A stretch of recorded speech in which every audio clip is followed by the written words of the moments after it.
नमस्कार আপনারা দেখছেন ডিজিটাল খাবিলার আর আমি মোহন সিং। আসানসোলের বেশ কিছু মহিলারা রাত দখল করেছেন এমনটাই দেখা গেল। আসানসোলই নয়, বিভিন্ন পশ্চিমবাংলার বিভিন্ন প্রান্ত থেকে এই খবর আসছে এবং কলকাতায় এই ঘটনাকে কেন্দ্র করে দেখা গেল কিছু দুষ্কৃতীরা ভাঙচুর চালিয়েছে আরজিকর মেডিকেল হাসপাতালে। সেই প্রসঙ্গেই আসানসোলের সাংসদ শত্রুঘ্ন সিনহা জানালেন যে যেই কাজ করেছে জঘন্য অপরাধ, তাকে ফাঁসি হওয়া উচিত, এমনটাই তিনি মন্তব্য করেছেন এবং মহিলাদের যে আন্দোলন তাকে তিনি সমর্থন করেছেন। সঙ্গে সঙ্গে তিনি জানিয়েছেন যেভাবে বিরোধীরা বারবার এই অপপ্রচার চালাচ্ছেন তার বিরুদ্ধেও তারা নেমে পড়বেন। नहीं, देखिए, मैंने अभी थोड़ी देर पहले कहा कि प्रदर्शन करना, नारेबाजी करना तो उनका लोकतांत्रिक अधिकार है। अगर किसी दर्द की वजह से, किसी ज़ख्म की वजह से अगर ये लोग या कैसे ऐसे जुल्म और न्याय जो हुआ है उसके लिए कुछ लोग सामने आते हैं, न्याय की गुहार लगाते हैं, इंसाफ की पुकार कर लगाते हैं, अगर वो कहते हैं कि ये ज़्यादती हुई है और अगर प्रदर्शन करते हैं तो उसमें तो कोई एतराज़ नहीं हो, तो ठीक है, उनका अधिकार है, कर सकती हैं। लेकिन आपने खुद ही कहा कि उसी के बीच में उसका फ़ायदा उठाकर, होश खोकर और जोश में सिर्फ कुछ अराजक तत्व सामने आकर अगर ये करते हैं तो इसका मतलब क्या है? मतलब ये है कि ये सिर्फ बदनाम करने की कोशिश हो रही है कुछ लोगों को, ऐसा दिखता है। और अभी जबकि मामला आपने ही कहा, लोगों ने कहा कि सीबीआई, हालांकि मैं ये भी कह दूं, ये हमारी माननीय मुख्यमंत्री ममता बनर्जी जी ने कहा था कि पुलिस को ऐसे डिमोलाइज मत करो, पुलिस काम कर रही है, नहीं करेगी तो 3-4 दिन बाद हम जो है उसको सीबीआई को हम सौंप देंगे। बहरहाल चलिए, जो भी हुआ, शोर शराबा हुआ और सही हुआ और लोगों ने सीबीआई को केस सौंप दिया, तो अब तो आपके कहने पे ही सीबीआई के अधीन है, आपके ही कहने पे हाई कोर्ट की निगरानी है।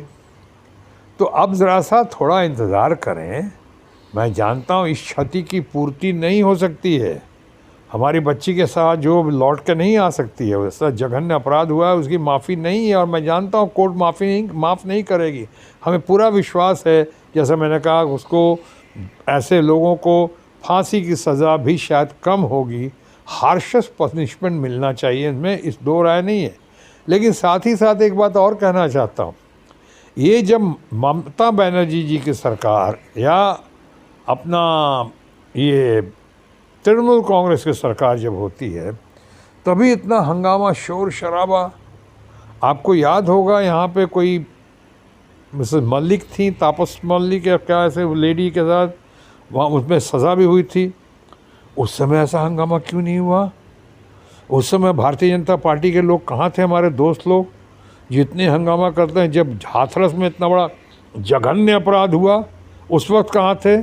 कठुआ पे, और कितने कानपुर में हुआ, कितने मणिपुर पे तो खैर बोलते ही नहीं हैं। मणिपुर का इसलिए जिक्र नहीं किया कि मणिपुर से उनको कोई सहानुभूति नहीं, कोई प्यार नहीं है।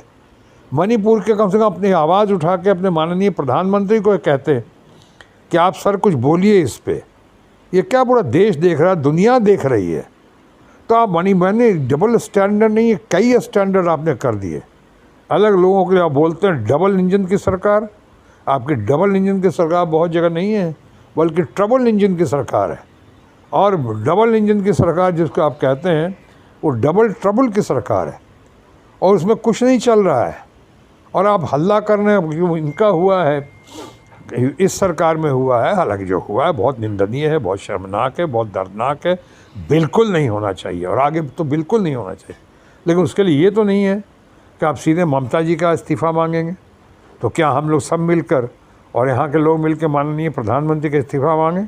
आज मोदी जी की नहीं, खैर मोदी जी की सरकार तो रही नहीं, अब तो मोदी जी की सरकार 400 पार वाला तो बेड़ा गर्क हो गया, उसका भी फ्रस्ट्रेशन है इन लोगों को। पिछली बार भी कहा था अब की बार 200 पार, तो 200 पार तो हुआ, लेकिन ममता जी का हुआ, ये तो 70-77 में लुढ़क गए यहाँ पे। आज 400 पार कहा, इतना हंगामा किया, 400 पार, हज़ारों करोड़ खर्चा किया अयोध्या के ऊपर। क्या क्या क्या हुआ? अयोध्या में भी हार गए और 400 पार का नारा दिया था, और कई जगह हार गया, 400 पार का नारा दिया था, उसमें आपके 63-65 सीटें तो कम हो ही गई। आज जिस तरह से जैसे तैसे करके आप सरकार चला रहे हैं, अब ये आपकी मजबूत सरकार नहीं है, हम सबों को पता है। आपकी मजबूर सरकार है, मजबूर सरकार है, बैसाखियों पे टिकी हुई सरकार है।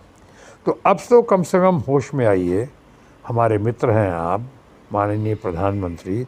अब तो अपने लोगों को समझाइए कि हरकत ना करें, ये चीपड़ा हरकत दिखता है। ये हरकत जो है उनका जो है चीपड़ा पॉलिटिकल हरकत, मैं और कुछ नहीं कह रहा हूँ, पॉलिटिकल हरकत जो चीपड़ा दिखता है, ये अच्छा नहीं दिखता है कि आपके मणिपुर के मामले में शांत रहें और वहाँ कठुआ और हाथरस के मामले में शांत रहें, चुप रहें, और अभी यहाँ पे आके इतना हंगामा करें, इसलिए कि आप बुरी तरह हार गए हैं, इसलिए कि अभी अभी चुनाव हुआ था। उस चुनाव में आपको माने आपने कहा था 30 से ऊपर हमको सीटें दे दीजिए, 30 से बहुत दूर रह गए, 30 के 20 भी नहीं आई उनको, 20 के 18 भी नहीं आई, 15 भी नहीं आई, तो इतना गिर गए उनको ये करके। हर जगह जैसा इनका हुआ, यूपी में जो ये हुआ, तो हमें लगता है सारा उनका ज़्यादा जो दिख रहा है वो फ्रस्ट्रेशन और डेस्परेशन की वजह से दिख रहा है। भगवान इनको सद्बुद्धि दे, और मैं अपनी फिर से उस डॉक्टर महिला के परिवार के प्रति अपनी संवेदना और अपनी प्रार्थना अर्पित करता हूँ। डिजिटल खबरीलाल, खबर आपनादेर, नजर आमादेर।